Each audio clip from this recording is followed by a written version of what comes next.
Во насока на јакнење на јавната свест за заштита на природата и здравјето на луѓето. Нула отпад, општина Аеродром и нивните соработници потикнуваат иницијатива за изработка на маски од електричен отпад и отпадни батерии, кои ќе бидат презентирани во форма на дигитална кампања. Во изборот на најдобра екомаска право на учество имаат сите деца од општина Аеродром, вклучувајќи ги сите градинки и основни училишта.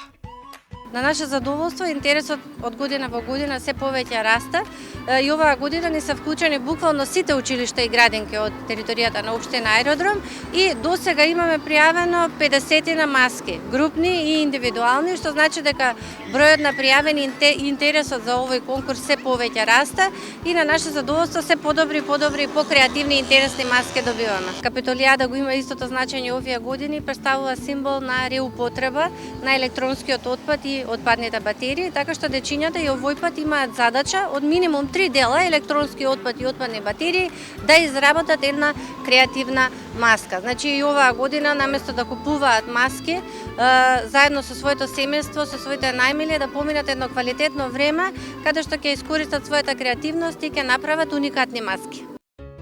Кампањата е дел од низа цели кои треба да се исполнат во општеството и заедницата и со тоа да се постават темелите на раст и развој и здрава и чиста средина за сите. Ќе нагласам, можеби некој поинако го сваќа, не е целта да се соберат лајкови, целта е да се пренесе пораката дека сите заедно треба да се грижиме за животната средина, да реупотребуваме и да го рециклираме електронскиот отпад. Денот на планетата Земја се одбележува секоја година на 22 април, за да се подигне свеста за заштита на животната средина и да се поттикнат акции за зачувување на нашата планета. А децата треба да ја стекнат таа навика од најрана возраст.